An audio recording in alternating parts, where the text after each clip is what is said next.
현재 우리가 겪는 고난은 장차 우리에게 나타날 영광에 견주면 아무것도 아니라고 나는 생각합니다. 피조물은 하나님의 자녀들이 나타나기를 간절히 기다리고 있습니다. 피조물이 허무에 굴복했지만 그것은 자의로 그렇게 한 것이 아니라 굴복하게 하신 그분이 그렇게 하신 것입니다. 그러나 소망은 남아 있습니다. 그것은 곧 피조물도 썩어짐의 종살이에서 해방되어서 하나님의 자녀가 누릴 영광된 자유를 얻으리라는 것입니다. 모든 피조물이 이제까지 함께 신음하며 함께 해산의 고통을 겪고 있다는 것을 우리는 압니다. 그뿐만 아니라 첫 열매로서 성령을 받은 우리도 자녀로 삼아 주실 것을, 곧 우리 몸을 속량하여 주실 것을 고대하면서 속으로 신음하고 있습니다. 우리는 이 소망으로 구원을 얻었습니다. 눈에 보이는 소망은 소망이 아닙니다. 보이는 것을 누가 바라겠습니까? 그러나 우리가 보이지 않는 것을 바라면 참으면서 기다려야 합니다. 이는 하나님의 말씀입니다. 뭔가를 간절히 애태우면서 기다리는 걸 학수고대 이렇게 말하지 않습니까? 기다리고 있는 사람의 모습이 긴 목을 뻗은 학의 머리처럼 보여가지고 그런 말이 나온 것 같습니다. 애타게 기다린다. 정말 글자 그대로 우리의 속이 타들어가는 것 같은 괴로움을 동반하는 일 아닙니까? 그래서 쓸고 괴로울 고자를 써서 학수고대 이렇게 되는 겁니다. 너무 보고 싶은 사람이 있을 때 우리의 마음은 괴로울 정도로 간절해집니다. 몸이 아파서 누워있다고 한번 생각해 보십시오. 아파서 끙끙 앓고 있는데 빨리 나았으면 좋겠다라는 생각이 들면서도 보고 싶은 얼굴이 있는데 하는 생각이 듭니다. 빨리 낫는 것도 좋지만 그 사람이 지금 내 곁에 있었으면 좋겠다라는 마음이 드는 거죠. 드디어 그 사람이 나타납니다. 말없이 다가와서 이마도 짚어주고 손도 잡아주고 별 시덥지 않은 위로도 해줍니다. 지가 의사도 아니면서 곧 나을 거야. 많이 힘들지? 나을 거야. 그런데 그 시덥지 않은 말을 듣고 눈물이 핑 도는 게 우리죠. 그러면서 핀잔도 줍니다. 왜 이제 왔어? 어쨌든 마음이 안심이 되지 않습니까? 이렇게 안심이 된 사람 곧 나을 수 있을까요? 여러분의 표정을 보니까 그걸 내가 어떻게 아냐?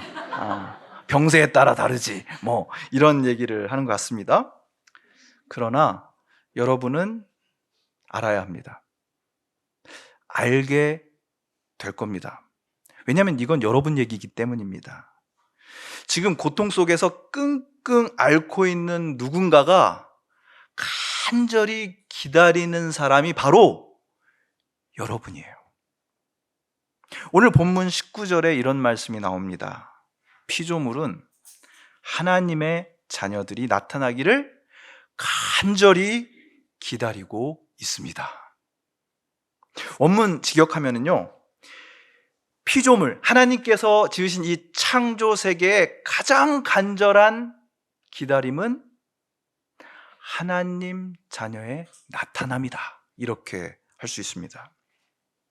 여기서 고대한다, 간절히 기다린다 라고 번역된 그리스어가 있는데요, 그리스어 사전을 찾아보니까 이렇게 설명해 놓았더라고요. 목을 앞으로 빼고, 뭔가를 기다리는 것, 오로지 그것만을 생각하면서 잔뜩 긴장하고 그 일을 기대하는 것. 그러니까 우리말로 하면 학수고대랑 딱 맞는 것 같지 않습니까?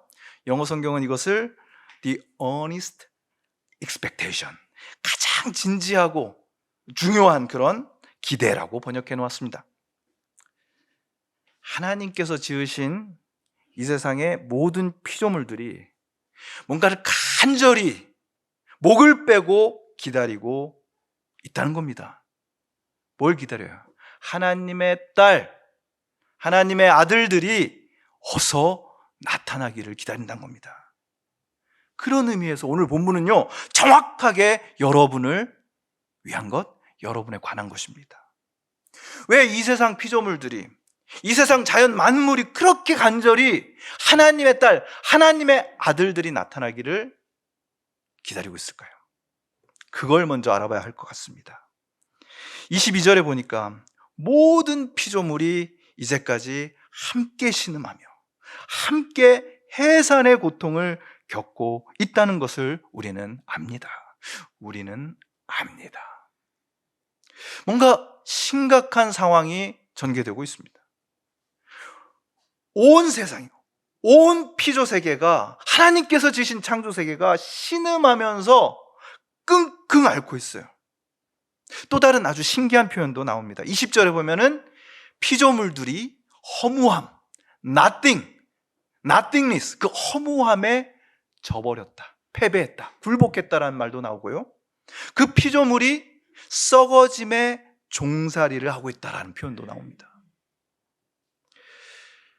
온 피조 세계가 끔찍한 파멸을 앞두고 그 파멸의 운명으로 괴로워하고 있는 모습이에요.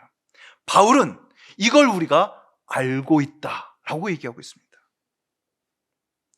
어떻습니까, 여러분? 오늘 우리가 살고 있는 이 피조 세계가 고통스러워하고 있다는 것을, 신음소리를, 아주 서글픈 신음소리를 내고 있다는 사실을 알고 있습니다. 지난 한 주만 해도 그렇습니다. 지난 수요일 오후 3시 24분 무슨 일이 일어났는지 아십니까? 여러분 중에 많이 가보셨을 것 같아요. 융프라우, 세계문화유산인 융프라우 알레치 보호구역이 있습니다. 저 위에서 내려다보면 그림 같은 풍경, 설산이 좌우로 있고요, 그 가운데 마을들이 있는 거죠. 그 구역 안에 있는 아름다운 알프스 마을로서 정말 최고의 휴양지였던 블라텐이라는 마을이 있습니다. 303명이 살고 있는 마을입니다. 근데 바로 그 옆에 있는 알프스 만년설을 자랑하던 그 산의 일부가 붕괴되면서 순식간에 마을의 90% 이상이 매몰됐습니다. 유튜브에서 그 장면을 봤습니다. 다행히 2주 전부터 산사태의 조짐이 관측됐고 10일 전에 모든 마을 사람들을 대피하라고 해서 인명피해는 크지 않았지만, 하얀 봉우리를 이고 서 있는 그 아름다운 산이 무섭게 무너져 내리고, 그래서 그림처럼 아름다웠던 한 마을이 흙더미 아래 사라지는 모습은요, 충격 그 자체였습니다. 단순한 산사태가 아니라 기온 상승으로 인해서 서서히 녹은 얼음으로 인해서 생긴 일이었습니다. 허무 속으로 사라져버린 자연. 이 세상이 토해내고 있는 신음소리는요, 3월 말 우리가 겪었던 경북 지역 초대형 산불을 통해서도 우리가 듣고 있는 바입니다. 지난주 저는 또 하나의 소식을 접하게 되었습니다. 올해부터 우리 교회가 후원하고 있는 사회적 협동조합 한강과 관련된 소식이었습니다. 한강은요, 2018년부터 창립 이후 여의도의 그 빌딩 숲 사이에 있는 샛강의 생태성에 주목하고 그걸 살려내기 위해서 온갖 노력을 기울였습니다. 한강의 목표는 이곳이 정말 생태적인 곳이 되는 거였거든요. 근데 그걸 알 수 있는 중요한 지표가 있습니다. 멸종위기의 야생동물인 수달이 거기에 와서 살게 되면은요, 이 생태성이 잘 살아난 거거든요. 그래서 이 샛강이 수달이 올 수 있는 곳으로 만들자라는 목표를 가지고 열심히 노력을 했습니다. 그래서 멸종위기 야생동물 수달이 살 수 있는 곳이 되게 하기 위해서 생태 교란종들, 그리고 악취를 풍기는 쓰레기들 다 정리하고 적절한 그곳에 딱 맞는 나무들 심고 습지 지키고 여우를 만드는 거죠. 그래서요, 어떻게 됐을까요? 우리가 아는 그 여의도, 그 빌딩 숲 사이를 흐르는 샛강에 2021년 6월 관찰 카메라에 수달 한 마리의 모습이 포착됩니다. 그 다음엔 2마리. 지금은 한 가족 3마리의 수달이 샛강에 살고 있어요. 감격스러운 변화 아닙니까? 그러나 올해 4월 서울시는 이 샛강 생태공원을 직영으로 운영하겠다고 선언합니다. 생뚱맞죠. 그리고 샛강의 좀 생태성을 지켜낼 수 있는 프로그램은 추진하지 않고 기업에서 단체로 참여하는 자원봉사 활동을 받고 있습니다. 그 자원봉사자들은 뭐가 생태 교란종인지 뭐가 문제인지를 전혀 구별하지 못하고 그냥 자기들 눈에 잡초처럼 보이는 것들, 그러나 실상은 생태적으로 너무나 중요한 수초들을 마구 뽑아버렸습니다. 문제를 지적하면서 사진을 찍으려는데 기업 이미지 나빠진다고 가로막습니다. 지난 6년간 한강이 열정을 불태우며 조심스럽게 일궈낸 생태적 성과가 한순간에 무너지는 게 아닌가, 그런 우려를 품게 됩니다. 어떻게 해요? 싸워야죠. 우리 주변에 있는 이 생태계를 그저 인간이 보기 좋은 풍경, 에코 관광시설, 그 정도 수단으로 생각하는 무지와 교만이야말로 우리 시대 가장 무서운 생태 교란종이다. 저는 그런 생각을 하게 되었습니다. 여러분, 우리 교회는 어떻습니까? 한국의 교회들은 어떻습니까? 미국에서 기후위기 해결을 위해서 열정적으로 일하는 운동가이자 목사인 짐 안탈 목사가 이런 말을 합니다. 교회에 나오는 사람들은 기후변화에 대한 설교 듣기 싫어한다. 매일 살아가는 것도 힘든데, 내 인생도 힘들고 복잡해 죽겠는데 주일에 한 번 교회에 나온 나에게 휴식과 기운을 북돋아 주어야 하지 않을까? 기후변화? 내가 그걸 어찌할 길이 없는데 왜 내가 그것에 대해서 생각해야 한단 말인가? 은혜 받기 위해서 교회에 온 거지 우울하게 되려고 온 것이 아니다. 기후 문제에 대한 설교를 듣기 싫어하는 미국의 크리스찬들 얘기를 합니다. 우리는 어떻습니까? 과연 평범한 우리 한 사람 한 사람은 압도적으로 무너져 내리고 있는, 심각할 정도로 파괴되고 있는 현실 앞에서 아무것도 할 수 없는 것처럼 보입니다. 어차피 이러다 다 끝이지 뭐. 우리는 언제든 그런 비관적인 생각에 빠지게 됩니다. 평소에는 되게 무책임하게 낙관적이지 않습니까? 내가 이렇게 쓰고 이렇게 맘대로 고기 먹고 맘대로 소비하는데 그래도 세상이 망하지 않을 것 같은 무책임한 낙관주의에 살다가 무슨 영상 하나 보고 또 무슨 문제가 생기면은 곧 망할 것 같은 이 세상 때문에 무기력한 비관주의에 빠집니다. 우리 모두 그럴 수 있는 거예요. 바로 그렇기 때문에 저는 오늘 본문을 붙잡으려고 합니다. 여러분도 오늘 본문을 꼭 붙잡으시길 바랍니다. 바울 사도께서 16장에 걸친 로마서의 한복판 8장에서 펼쳐 보이는 놀라운 구원의 비전인데요. 너 인간만 구원받고 생명을 얻는 것이 아니라 바로 그 구원이 온 피조세계의 구원과 직결되어 있다는 것을 바울 사도가 우리에게 보여주고 있는 것입니다. 로마서 8장, 죄와 죽음에 사로잡힌 인간이 예수 그리스도 안에서 나타난 하나님의 사랑을 통해 생명을 얻고 다시 하나님의 자녀가 되는 이야기입니다. 하나님의 자녀가 되어야 될 생명이 하나님과 무관한 삶을 사는 것, 이것을 성경은 죄라고 불러요. 그리고 죄는 우리가 마땅히 살아야 할 삶의 목표에서 자꾸만 빗나가게 만듭니다. 어긋나게 합니다. 그래서 죄를 뜻하는 그리스 말이 하마르티아, 빗나감이다 말씀드렸습니다. 우리의 인생이 원래 쫙 날아가서 꽂혀야 할 그 관역에서 자꾸만 치명적으로 멀어지게 만드는 거, 그 무서운 힘이 죄입니다. 우리의 마음이 하나님으로부터 멀어져서 다른 곳으로 어긋나게 되면 우리의 삶은요, 예외 없이 뭔가에 팔려버리게 됩니다. 정신이 팔렸다 라고 할 때 바로 그 팔림입니다. 돈 내고 그냥 어디론가 팔려가는 거예요. 이 세상의 성공에 팔려버립니다. 내가 풍족하고 만족스러운 삶을 살아야 된다. 다른 사람들이 누리는 만큼은 누려야 된다는 생각에 팔려버립니다.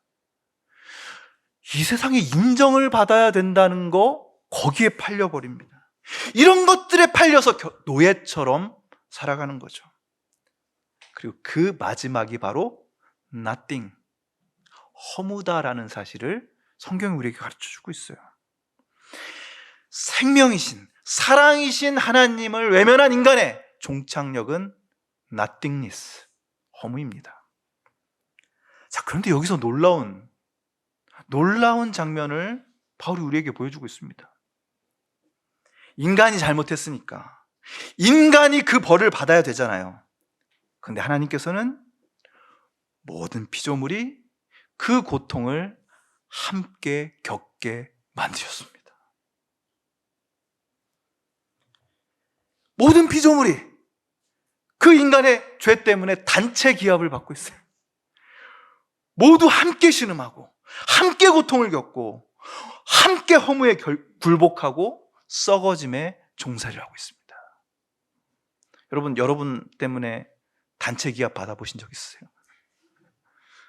기합 끝나고 나면 애들 볼 낯이 없겠죠. 우리가 지금 그 신세입니다. 20절에 보면은 그분이 그렇게 하셨다라는 말이 나와요.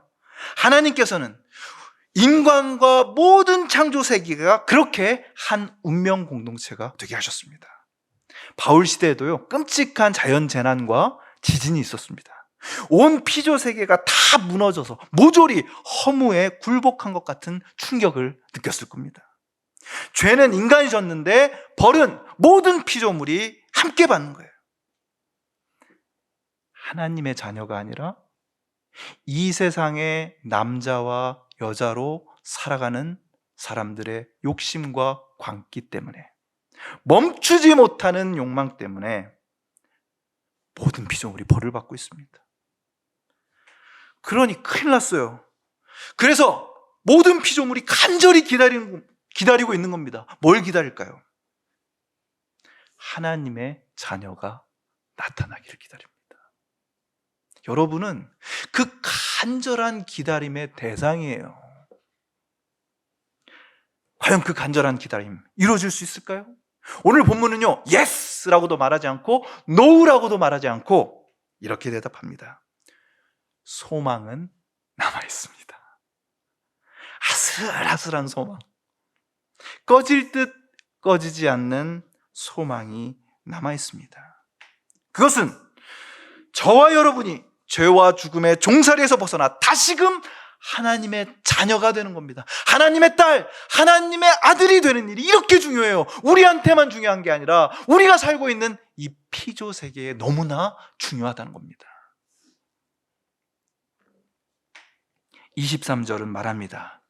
우리의 영혼도요, 그냥 마구 소비하고 마구 쓰고 그냥 내 멋대로 살기를 좋아하는 것 같지만 우리 영혼의 가장 깊은 곳, 성령께서 말씀하시는 그곳을 살펴보면요, 우리가 가장 원하는 것도 하나님의 딸, 하나님의 아들이 되는 겁니다. 그래야 다른 것에 붙잡혀 있다가 다시 아마기, 엄마 품으로 돌아갈 수 있는 거예요. 그것이 자유입니다. 바로 그때 우리와 한 운명 공동체인, 함께 벌을 받고 있는 이 피조 세계에 놀라운 변화가 일어나는데, 이것이 바울이 바라본 진짜 소망입니다. 우리 21절을 한 목소리로 읽어보겠습니다. 시작. 그것은 곧 피조물도 썩어짐의 종살이에서 해방되어서 하나님의 자녀가 누릴 영광의 자유를 얻으리라는 것입니다. 아멘. 하나님의 마음을 회복한 사람들, 하나님의 딸, 하나님의 아들이라는 정체성이 이 세상 그 어떤 것보다 중요해진 사람들, 그 하나님의 마음으로 내 옆에 있는 사람들, 자연 피조물을 아끼고 돌볼 줄 알게 되는 사람들이 나타나니까요, 온 피조물이 허무에 굴복하는 데서 벗어나서 하나님의 자녀들이 누리는 영광의 자유를 누리게 됩니다. 할렐루야. 그러면 어떻게 될까요? 꽃들도, 구름도, 바람도, 넓은 바다도, 온 피조물이 하나님의 그 놀라운 사랑, 예수 그리스도의 은혜를 찬양하는 장엄한 합창에 동참하게 되는 것입니다. 여러분, 이것이 우리가 붙잡고 살아야 할 소망입니다. 내가 더 큰 집에 사는 거, 더 좋은 차를 몰고 다니는 거, 더 나은 삶을 사는 거, 그런 건 소망이 아니에요. 그건 눈에 보이는 것입니다. 눈에 보이지 않는 소망. 그러나 우리를 하나님의 자녀의 영광의 자유를 누릴 수 있게 하는 소망이 저와 여러분 안에 살아있기를 축원합니다. 온 피조물이 간절히 기다리고 있어요. 밖에서 저렇게 심각하게 훼손되고 있는 자연이 우리를 기다리고 있다니까요. 여기서 나타남이라고 번역된 그리스 말이 아포칼립시스입니다. 끔찍한 종말, 이 세상의 마지막을 뜻하는 말로 알려져 있지만, 사실은 이 아포칼립시스라는 말은 감춰졌던 것이 드러나는 거, 숨겨져 있던 것이 나타나는 거예요. 여러분 안에 있는 하나님의 딸, 하나님의 아들됨이 나타남, 그것이 가장 중요한 나타남의 사건인 줄 믿으시기를 축원합니다. 이제 하나님의 딸, 하나님의 아들 되신 여러분께 부탁드립니다. 여러분 때문에 단체 기합 받고 있는 애들, 여러분 때문에 끙끙 앓고 있는 여러분 주변의 피조물들을 신방하시기를 축원합니다. 찾아가야 돼요. 어떻게 아파하고 있는지, 어떻게 인간들 때문에 힘들어하고 있는지 신방하시고, 신방하면 어떻게 해요? 목사가? 기도도 해주잖아요. 그 끙끙 앓고 있는 우리의 피조물들, 마치 그들의 이마에 손을 얹고 열을 재는 심정으로, 나 때문에 많이 뜨거워졌지, 많이 더워졌지, 이마에 손을 얹고 기도해 주시길 바랍니다. 하나님, 이 땅에 열이 너무 많아요. 빨리 낫게 해주세요. 저도 제가 할 수 있는 것 최대한 하겠습니다. 다시 묻겠습니다. 나을까요? 안 나을까요? 낙관할 수는 없습니다. 다만 바울 사도께서 오늘 본문 제일 앞에서 하신 말씀을 간절한 기도처럼 우리 가슴에 새길 뿐입니다. 현재 우리가 겪는 고난은 장차 우리에게 나타날 영광에 견주면 아무것도 아니다. 할렐루야. 거듭의 기도 드리시겠습니다. 모든 것을 선하게 지으신 하나님, 그러나 우리는 하나님의 자녀로서의 정체성을 잊어버리고 이 세상의 남자로, 이 세상의 여자로, 그냥 이 세상에 철저히 속한 사람으로 살았습니다. 하나님의 딸, 하나님의 아들로 살고 싶습니다. 주님께서 지으신 모든 피조물도 우리가 하나님의 자녀로 나타나기를 목을 빼고 기다리고 있습니다. 주님, 우리를 다시금 당신의 딸로, 아들로 삼아 주십시오. 우리 때문에 아파하고 신음하는 피조세계가 우리와 함께 하나님 자녀의 영광의 자유를 누리는 그날이 올 때까지 함께 할 수 있도록 인도하여 주시옵소서. 예수님의 이름으로 기도합니다. 아멘.